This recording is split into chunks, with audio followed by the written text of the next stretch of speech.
안녕하십니까.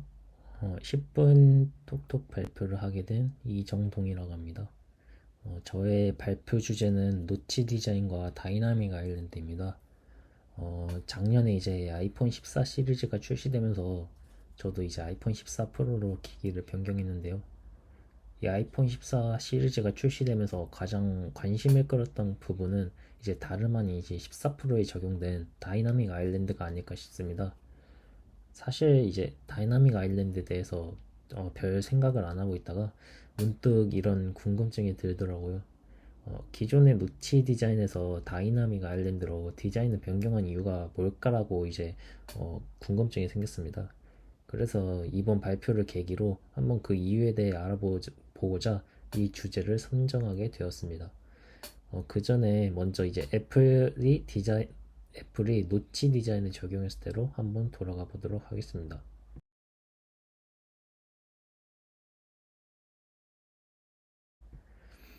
때는 2017년이죠. 아이폰 8 시리즈와 함께 아이폰 10주년 기념으로 아이폰 10이 출시가 됩니다. 아이폰 10에서 이제 핫했던 이슈가 바로 이제 디자인 변화와 보안 기술의 변화가 아닐까 싶습니다. 이전의 아이폰 시리즈와는 다르게 이제 터치 아이디로 사용됐던 홈 버튼 영역과 상단 영역 일부를 모두 화면으로 꽉 채운 디자인이었죠.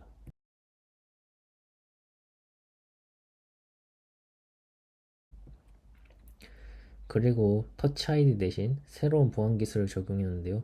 그것이 바로 애플의 신기술인 페이스 아이디입니다. 페이스 아이디란 아이폰 10에서 처음으로 탑재된 애플의 보안 기술 시스템으로 트루뎁스 카메라를 이용해서 사용자의 얼굴을 입체적으로, 즉 3D로 인식합니다. 이 3D로 사용자의 얼굴을 인식한다는 것이 기존에 있던 얼굴 인식과는 다른 점인데, 삼성 핸드폰에 사용된 얼굴 인식의 경우 3D 인식이 아닌 거리 정보를 포함하지 않는 2D 인식을 사용하기 때문에 보안에 취약하다는 단점이 있습니다. 예를 들면 이제 사람 사진을 실제 사람의 얼굴로 인식할 수도 있다는 점이 보안에 취약하다는 부분이죠.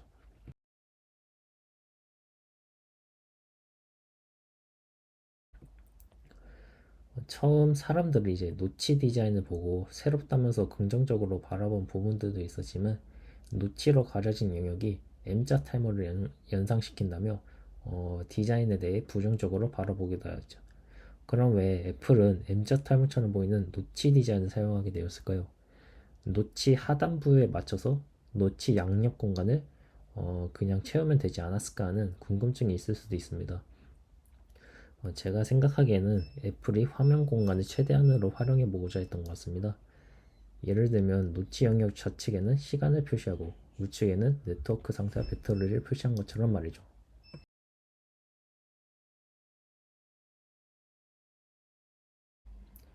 그렇게 시간이 흘러 2021년에는 아이폰 13 시리즈가 출시가 됩니다. 위에 보이시는 사진과 같이 이제 노치 영역이 조금 줄어든 것을 확인할 수 있는데 기존 노치 영역에 있던 마이크와 스피커를 옮겨 노치 영역을 더 작게 만드는 데 성공했기 때문입니다. 반면 애플이 노치 디자인을 사용하는 동안 삼성, LG 등의 스마트폰에서는 카메라 영역을 다르게 디자인해 놓았는데요.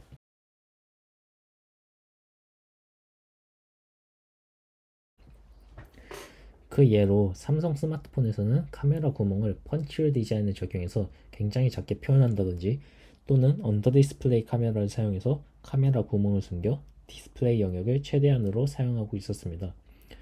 어, 위에 보이시는 사진과 같이 애플의 노치 디자인과는 다르게 이제 상단에 차지하는 영역이 거의 없다시피 하고 있습니다. 그렇다면 왜 애플은 삼성과 같이 디자인을 하지 않았을까요?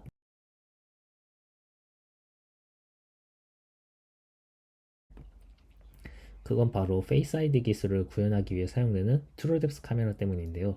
전면 카메라뿐 아니라 적외선 카메라, 적외선 도트를 얼굴에 뿌려줄 도트 프로젝터 등이 필요하기 때문에 전면 카메라만 사용하는 삼성과 같이 펀치홀로만 처리하는 것이 불가능했습니다.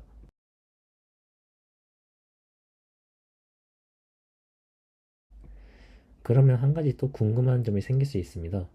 페이스 아이디 기술에 필요한 센서들 때문에 노치를 사용하는 것이라면 페이스 아이디 대신 삼성처럼 온스크린 지문 인식 또는 후면 지문 인식을 사용하면 되는 것이 아닌가?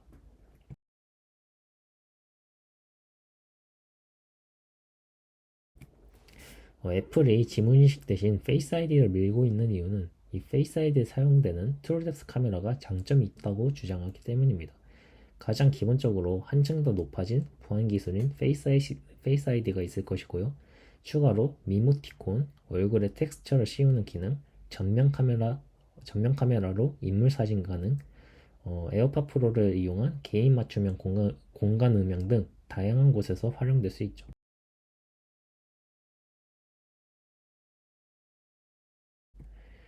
추가로 애플은 미래 증강현실과 가상현실을 합친 융합현실에서 이 트루뎁스 카메라가 중요한 역할을 될 수 있다고 생각하기 때문에 애플이 이 기술을 포기하지 않고 지속적으로 밀고 있는 것입니다. 여기서 융합현실이란 홀로그램 영상이 실제 공간과 융합되어 모습을 보여주고 조작 또한 가능한 기술을 뜻합니다. 애플이 이러한 이유들로 페이스 아이디를 포기하지 못하기 때문에 노치 디자인을 계속해서 써야 하는 입장인데, 그러면 화면 공간을 좀 더 효율적으로 활용할 수 있는 해결 방안이 없을까를 고민했을 겁니다. 그래서 노치를 제거할 수 없는 공간의 제약 조건을 수용하면서 이러한 단점을 커버하기 위해 탄생한 것이 바로 다이나믹 아일랜드입니다.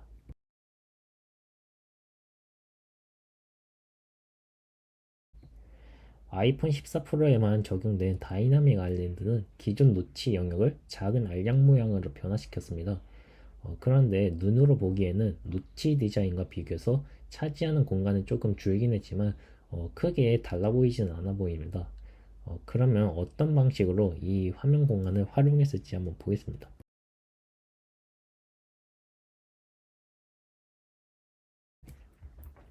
그건 바로 애니메이션을 활용해서 정보를 훨씬 풍부하게 전달하고 있다는 것입니다. 어, 이제 트루뎁스 카메라로 인해서 이 없앨 수 없는 카메라 섬 영역을 상황에 맞게 동적으로 디자인을 변화하면서 이 영역조차 디스플레이 영역인 것처럼 착각을 하게 만든다는 것입니다. 소프트웨어가 이제 하드웨어의 결점을 보완한 것이죠. 다이나믹 아일랜드를 통해서 이제 각종 알림이나 활동 정보를 좁은 영역에서 확인할 수 있죠. 예를 들면 타이머, 음성 메모, 음악 등이 실행될 때 이전에는 백그라운드 상태에서는 보여지는 정보가 없었는데 다이나믹 아일랜드를 이용하면 정보를 시각적으로 더 풍부하게 전달할 수 있습니다.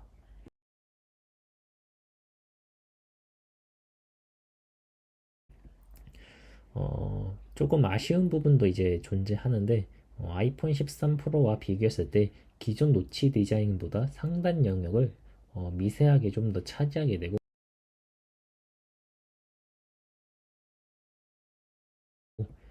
특정 비율 동영상에서 다이나믹 아일랜드 부분이 노출이 되기 때문에 신경이 쓰일 수 있다는 뭐 아쉬운 부분이 있습니다. 그래도 제가 현재까지 이제 아이폰 14 프로를 사용하면서 좀 느낀 것이 크게 이제 아쉬운 부분에 대해서는 크게 거슬리는 부분은 없었습니다. 동영상을 시청할 때는 화면 중앙에 집중하기 때문에 다이나믹 아일랜드 영역이 눈에 잘 들어오지 않았던 것 같고, 기존 노치 디자인보다 상단 영역을 조금 더 차지한다는 부분도 그 영역이 눈으로 확인하기에는 매우 미미하기 때문에 크게 와닿지 않았습니다. 추가적으로 아쉬운 점은 아직 일부 앱들에서만 다이나믹 아일랜드를 활용하고 있는데 빨리 더 많은 앱들이 다이나믹 아일랜드 기술을 활용해서 좀 더 유용하게 쓰일 수 있었으면 좋겠습니다.